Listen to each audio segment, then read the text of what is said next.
Okay. All right. Hi, everyone. Welcome to BLASK's welcome meeting for the spring 2024 semester. Today, we're just going to be going over expectations for the semester, what the meetings will look like, and an introduction if you are new to BLASK. And if you are new, welcome. And for returning people, welcome back. I hope your break was great. So, oops. Okay, so here's our agenda for today. Just going to give you an overview of BLASK if you're not sure already. We'll go through BLASK's system in regards to getting points, certificate of dedication, a new thing called campus groups, and also some leadership opportunities. I'll also be going over the excuse me, meeting schedule for the semester, and then, like I said before, our Black History Month presentation. So what is QC BLASK LCD? If you're not sure what it stands for, BLASK stands for Black, Latinx, Asian, and Students of Color. And the S stands for Students of Color, and the K stands for Keep the Color, which is kind of a saying to diversify fields that are not really that diverse, which is kind of the goal of BLASK in regards to speech language pathology. So we're trying to keep the color in LCD. And basically, BLASK's mission is to be a student-run advocacy group that offers a supportive community to you guys, students of color and allies alike, where we can promote diversity in the undergrad, graduate, aspects of becoming a speech language pathologist, but also beyond in the workspace. We want to address this underrepresentation in speech language pathology, race awareness, and we provide you guys with resources and fun events and initiatives. Like sometimes we have speakers come, sometimes we just have fun meetings and things like that.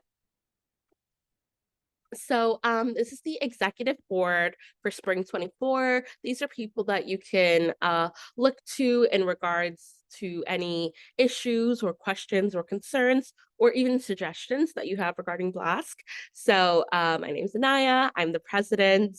The vice president is Kalia. She couldn't be here today because she is currently representing us the at Club Day in the student union right now. Getting more recruitments for BLASK, which we love. Our lovely treasurer is Rachel. She handles the budget and basically like everything that we need in regards to getting things for you guys, like having events with food and or if we have to pay for speakers, getting supplies and things like that.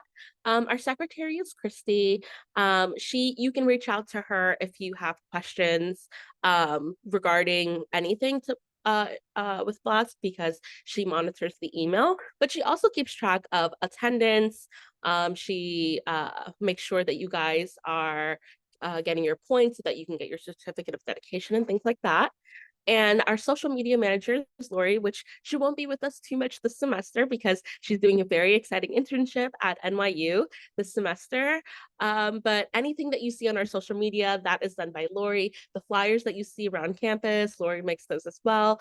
And if you do ever reach out to BLASK on our Instagram page, which is at QC BLASK LCD, no dots or dashes. She will be the person who answers your message. So now we're just going to go over some systematic things in regards to BLASK. So this is the points breakdown for this semester. So basically, in order to receive a certificate of dedication from BLASK, you need 30 points throughout the duration of the semester. And basically, the certificate of dedication is a physical thing that you can show that proves that you were dedicated to a club that promotes diversity, that promotes advocacy, that you were actively involved in the club. So of course you can still come to the club if you are not looking for a certificate of dedication. You're just kind of looking to be involved in like the social aspect of it. But in regards to grad applications. If you want to put that on your graduate application, you can. If you want to add it to your resume, then you can show the certificate of dedication for proof. And you can also put it on your LinkedIn. So it is a way to show that you were actively involved in, this kind of club that is really important for future professionals of color. And basically, you can get points various amounts of ways. So you can attend a live meeting, which if you are online currently or if you are here in person, you just won 2 points because you came to a meeting. There will be 10 live meetings that are just basic kind of meetings this semester. So from that alone, you can get 20 points. You also get 3 points for coming to parties. This semester, we have 3 parties. So you can basically get 6 points from parties this semester. If you do miss a meeting that happened online, then you do have the opportunity to still get 1 point for that meeting. And you can do that by viewing the recorded meeting on YouTube. Our YouTube is QC BLASK-LCD. And after that meeting is over, there will also be a link to it in your email that Christy will send out. And there are 2 virtual meetings happening this semester, this one currently, and then one that we're having in May, which I'll speak a little bit more about later. So there are opportunities to get 2 points from recorded meetings. You also get 1 point for attending a NSHLA event. NSHLA and BLASK work very closely together, and it's important to us that we want to make sure that you guys are involved in both clubs. So we will reward you with a point for coming to for going to a NSHLA event. Participating in fundraising will also give you 5 points. So if you are involved in donating or a charity walk or something like that, you will be awarded 5 points. You get a point for following us on Instagram. Even if you followed us last semester, you'll still get a point for this semester for your continued following of BLASK. And the same goes for the WhatsApp group chat. If you've joined it already, or if you're looking to join, you will get a point for that as well. One new way that we've incorporated something into the point system is by running for a leadership position, and you can get 10 points for running for a leadership position this semester. So I'll speak all about that in a couple of slides, but there will be some leadership positions open in BLASK. And at the end of the semester, and you can nominate yourself and run. And by doing so, even if you aren't voted to be in that position, you will still get 10 points for running. And there are 48 possible points this semester, so you don't have to do every single thing to get a certificate of dedication, but just to show that you are active enough, that will be enough for us. Please come to our meetings. We love having you here, and we love being able to show the QC Association that BLASK is an important resource to you guys, and we want to continue doing so. Anyone who recruits a friend to join BLASK before February ends will receive 5 SLP stickers. 5 SLP stickers. I didn't put the number there yet because I didn't know how many I was going to give you guys, but you can get 5 for recruiting a friend to join BLASK. Right now, I'm going to be talking about the leadership opportunities. So there are many reasons why you would maybe want to be a leader in BLASK. For one, you are recognized as a student leader on the Queens College campus. Excuse me. Thank you. You can also display your skills. You'll learn many skills, valuable skills that will probably apply to you in grad school, your classes, work, and beyond. You can also list these leadership opportunities as an accomplishment on your graduate applications. You can put it on your resume, you can put it on your LinkedIn. And of course, when you are a student leader and you are recognized for this kind of work, you get nominated and recommended for many opportunities like internships, externships, specific programs in grad school, and things like that. So at the end by the end of the semester, there are 5 positions that we will need to fill for the 2024 to 2025 school year. So this means that you would have to be able to serve for the duration of the school year. So fall to spring, that's when you would have to serve. So these are the positions that are open. It's basically the entire e-board because we do reset it every semester unless we lose. Okay. It's a BLASK meeting. I forgot about it. Hi, thank you for joining. Do you mind muting yourself, please? No worries. So yes, the entire e-board is up for all the positions are available and they're also available to anyone at all. The only requirements are that you must have a 2.0 GPA and that you must be enrolled at QC while you were serving in that position. So my position will be available at the end of this semester. Oh, just so you know, the election process happens in April. So you do have time to kind of prepare and learn about the position and maybe what's expected of you, decide which position you would like to run for if that is something that's important to you. But yes, I'm going to go over kind of like the main requirements of each position. So if you want to be president of BLASK, which again, it's open to anyone, although for positions like president and vice president, we are looking to, go with people who are more familiar with the club. So if you joined the club last semester or something like that, or if you're currently on the e-board of the club, we would love to see that kind of graduation of someone who's very familiar with what BLASK is about and who can speak very much to our mission. So the president is responsible for setting and monitoring club goals. So for example, one of my goals for what my presidency was to increase membership, which we've done in a variety of ways. The president also runs club meetings, which is what I'm doing right now, delegates tasks among the e-board as necessary. That's the executive board, takes the lead in developing club projects. So maybe, last semester we had a lot of charity with Matenwa. So I basically, organized us reaching out to them and the fundraising that we did with them and donations and things like that. We also have to recharter the forums every fall to make sure that BLASK stays an active club with the Queens with the student leadership and QC association. Otherwise, you can't use the logo, you can't get budgets and things like that. And you also just represent BLASK in the wider Queens College community. The next position that will be open next semester, at the end of the semester, will be the vice president, and their main responsibility is to serve the president, the other club officers, and the general BLASK members. The vice president aids the president in filling their duties or takes over as necessary. Like, God forbid, I wasn't able to make it here today, Kalia would be filling in for me. The vice president also assists the president during meetings with the wider Queens College community as necessary. So, for example, this semester we're organizing a multicultural event, which I'll speak more about later. And Kalia and I work on that together. The vice president is also responsible for coordinating the charity events like the walk, fundraising, and things like that. The next position that will be open at the end of the semester is the secretary position. And our lovely secretary, Christy, is here right now. So basically, the secretary is responsible for sending out emails through the BLASK email in a timely manner. We'll make sure that you have access to everything that you need. The secretary is also responsible for creating forms that track attendance, participation, surveys, and things like that. If you do reach out to BLASK via email, the secretary will be responding to you. That's one of their responsibilities.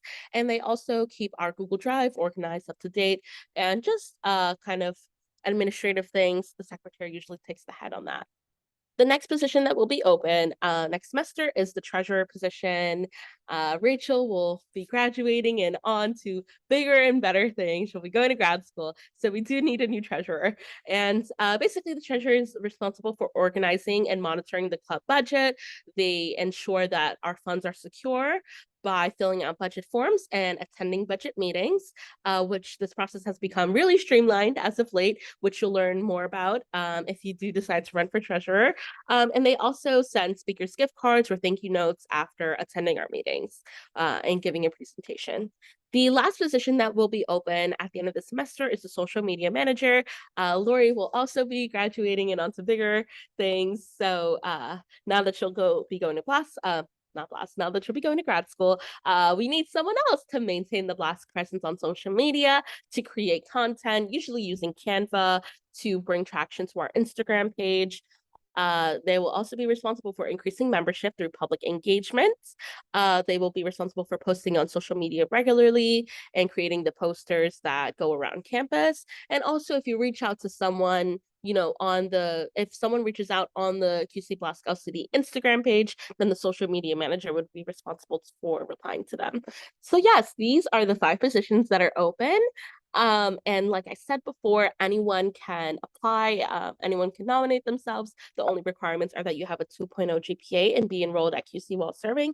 And of course, for the president and vice president positions, we are looking for people who are maybe more familiar with the club. So they've been in the club for, maybe a semester already, either as a general member or as an existing e-board member, to show that they kind of have familiarity and are vested in the interest of continuing the club's mission. But that's not a requirement. That's just something we look for. So now I'm going to be speaking about campus groups, which is the new Queens College online student engagement platform. And basically, it's available to all QC students. So just by being a QC student, you've already been enrolled in the program, even if you haven't used it yet. No student can be opted out of the program. But basically, the campus groups, they call it United because you see, go Knights. And this is where you can connect with student clubs and organizations, and you can also connect with other students directly. But basically, in regards to clubs and organizations like BLASK, you will be able to find and join clubs officially. You will be able to, keep track of fun events that are happening for students on campus. You will be able to connect with students of similar interests. And all you have to do to join campus groups or it's already active, but to be able to view it, you just go to united.qc.cuny.edu and you log in with your camps account, and then you can search for whatever club you want, or you can just browse upcoming events. You can also register for events. I've been using it very heavily, and even I have looked at events for clubs that I didn't even know about before. And it's also been very helpful in learning about the other cultural clubs that we'll be working with when I tell you guys about the multicultural event later on this semester. So now the juice, the deets, what everyone wants to see, the meeting schedule for the semester. We do have a lot of fun, exciting meetings lined up for you guys. So the first meeting, you're here. This is the welcome meeting. And excuse me, thank you. This is the welcome meeting. Our second meeting is going to be next week on Wednesday. It's going to be in Queen's Hall, room 340, which is the room that we're in right now.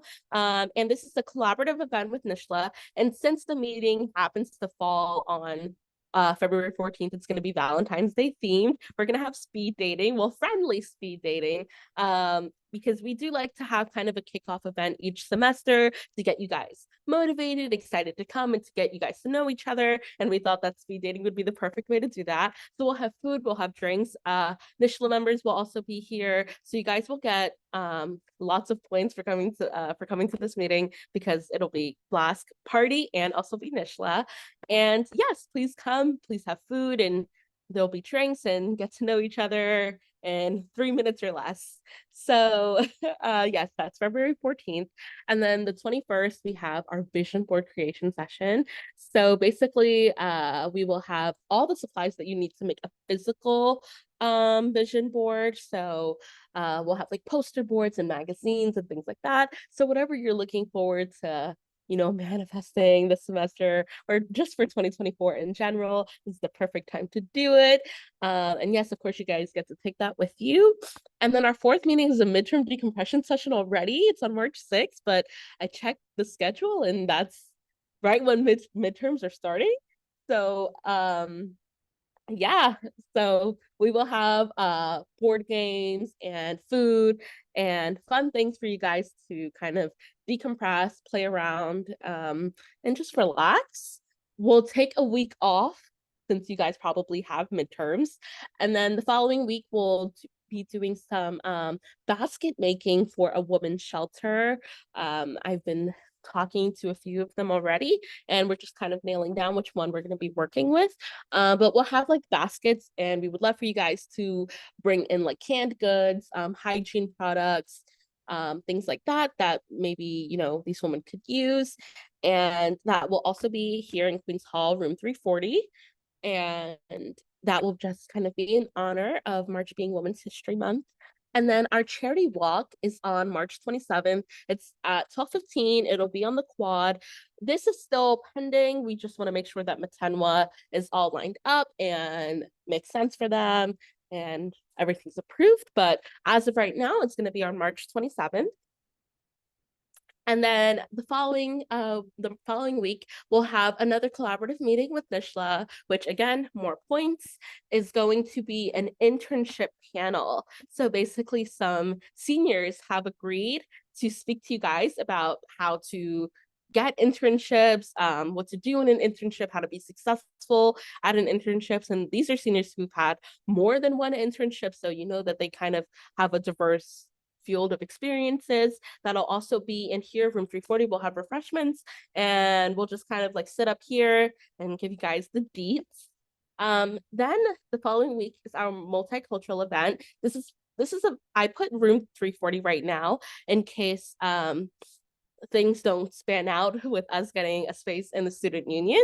But basically, we're going to be collaborating with other cultural clubs here on campus, and we're gonna have food for you guys. I know the Friendsgiving last semester went really well, and everyone really liked and enjoyed that. So we want to, of course, keep those vibes going, and but this time in a really meaningful and intentioned way of collaborating with the other multicultural clubs. The following week, we'll have our paint and sip, but we're going to be using tote bags. So we're organizing for you guys to have canvas bags, and you can just kind of paint them and decorate them and chill. And we'll have drinks and stuff. And you guys can just paint them. And then, of course, take them home with you. That's your bag. That's for you to keep and to have forever as your little memory token of appreciation from BLASK. The following week, which is going to be May 1st already, we're going to have an Asian heritage speaker who's going to be speaking, of course, about what it's like to be an SLP when you have that kind of background. And this meeting will be hybrid, and also room 340 will be open to you guys if you prefer to join that way. But since the SLP who will be speaking will be joining us virtually, that's why it's also hybrid. And then we have our finals decompression.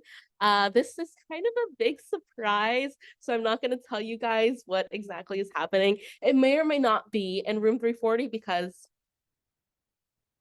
how do I not give it away? It's probably going to be the kind of thing where we're going to have to be outside or in an like a bigger space. So I put room 340 for now, just in case the person I've been speaking to tells me, hey, you're all set. Because I do need a permit for this. But yes, more details to come as we approach late April and May. And then we have our end of the year jubilee. We want to send you guys off, our lovely seniors, and we want to, make sure that our juniors and sophomores feel ready to kick off the end of the semester with a bang and blow this hot dog stand and just get out and have fun. Of course, right before finals begin, but one last hurrah and kind of like a send off graduation kind of thing. So yes, those are our meetings for the semester. I'm gonna wrap up with just like our Black History Month presentation. Basically, I'm going to be showing you guys this really cool resource, which this SLP I found, shows basically what it's like to be, how to celebrate Black History Month as a speech language pathologist. So yes, as SLPs, it's important for us to empower our clients and make them feel celebrated and make sure that we're doing the work to have really culturally competent therapy and services and things like that. And by, honoring and learning about the Black experience, that's a really great way to do it. So basically, I'm gonna be sharing this page with you because I kind of stumbled upon it and it happened to be very, very useful, very resourceful. Basically, this SLP, she kind of shares lots of resources on Instagram if you are looking to learn about culturally diverse approaches to being a speech language pathologist. She also lists some resources on TikTok. She lists a couple of podcasts, which I've started the Being Black and SLP one, and honestly, I found it very, very eye-opening, and considering of things that I never thought about before. And I think it's also things that will probably guide me as being president this semester. So I do think that it's been a very this is a very, very like this is gold mine. This resource is gold mine. There's no other way to put it.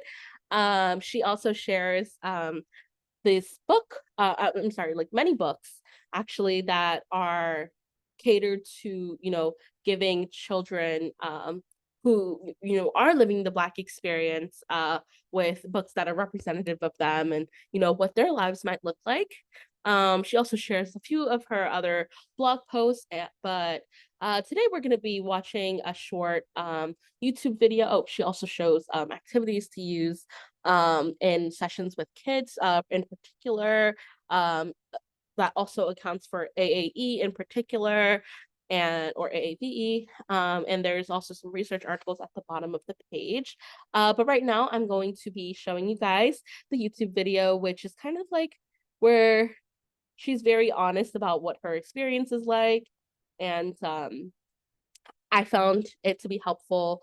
I'm just going to restart my share to make sure that I share with audio this time and that you guys will be able to hear. And I'm also going to mute myself because we're going to be watching it out loud here in person. So, but if you have any questions, please feel free to go in the chat.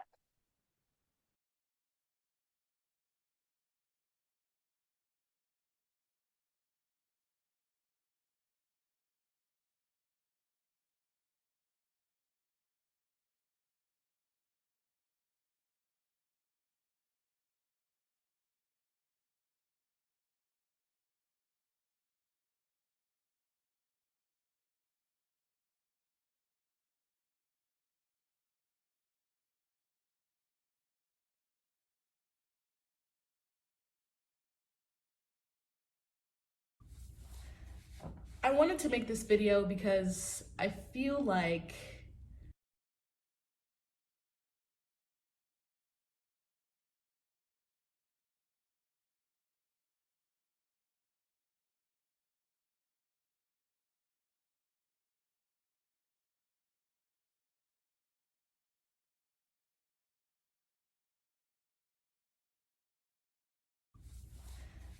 I wanted to make this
set up for us to succeed.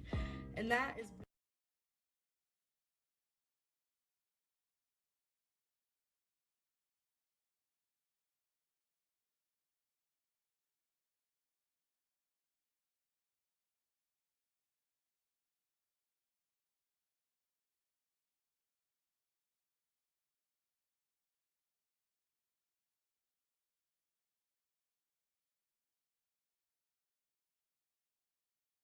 how it feels being in the field of speech pathology. It was not made with Black people in mind at a student level, a professional level, or a clientele level.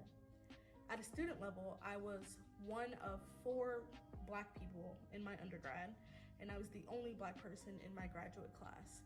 Not only are you not seeing people that look like you, and seeing a Black professor is a rarity, you are also suddenly the spokesperson for Black people. I cannot count the amount of times where I have either been asked to comment on my personal experience with African American English, or I have sat and listened to a professor say something racist and just glide over it as if it were nothing.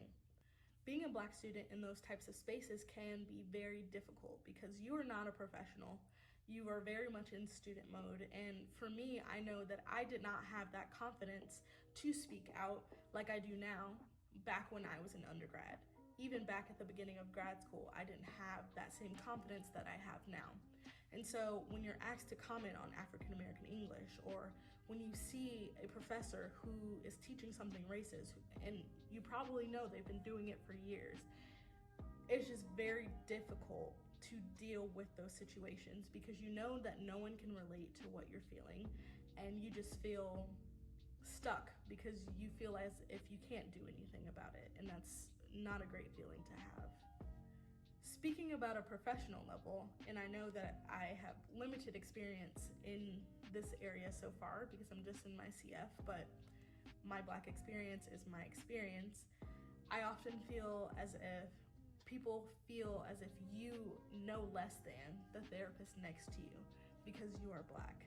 And you are often faced with kind of trying to force yourself into their space and proving to them that you do know these things, that you are good enough to be their child's therapist, and that you do belong in this space. And so that's been something that's been very hard for me to deal with, because you're always trying to prove yourself. Even though you have that degree that you know you worked super hard for, there's still going to be people who look at you and kind of think like, okay, I want that therapist over there, I don't want you.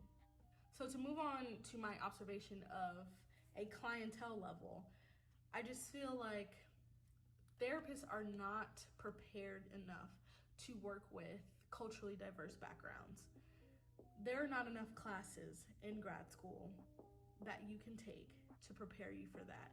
And people can throw around the term African American English, but when it comes down to it, Black people, people that are minorities in general, are often underdiagnosed, and people don't know how to deal with them in therapy a lot of the time, which is very unfortunate.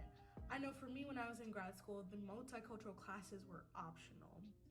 And so if you didn't want to take it, you didn't have to. Majority of my class did not take it, and so you're not getting that information, which is so vital to such a large part of your clientele. So in general, our major is not prepared to deal with Black people on a professional level, and we're not preparing our future SLPs to deal with Black people at a clientele level either. Again, I wanted to share this video just in case you were a Black professional and you felt kind of like I did and you thought you were the only one. You are not alone. And even if you're not Black, I hope that you can watch this video and it can give you an expansion of the knowledge that you have about the Black experience in speech pathology.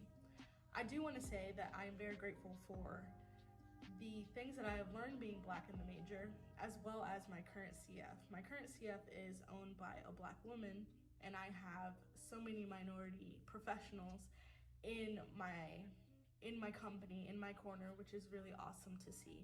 So we are out there.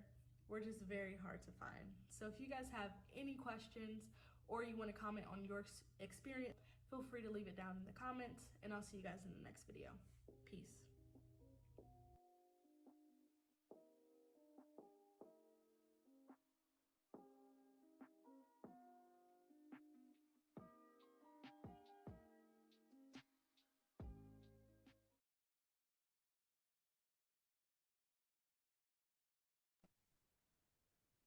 So right now we're just gonna have a little discussion in person about what we felt about the video and maybe some of the things that she said in regards to Black experiences, and even maybe, at the undergrad level before you even get into the workforce and the graduate level, your CF and things like that. But before I let our virtual people go, I do want to share with you guys our next meeting, which is next week. I spoke a little bit about it before, but it's going to be like a friendly speed dating kind of meeting. It'll be BLASK Initial. We'll be here in room 340. It'll be Wednesday at 12:15. We'll have food, we'll have pizza, we'll have drinks, and of course the fun little speed dating thing that we have going on. If you are not already following BLASK on Instagram, this is our link. Sorry, our Instagram at right here on the flyer. You can also just scan the QR code and it'll take you to the Instagram. On our Instagram, we also have our link tree where you can fill out the member sheet and also just learn about upcoming events and things like that. Does anyone have any questions virtually or otherwise? I'm going to keep the Zoom open, but I will stop recording right now.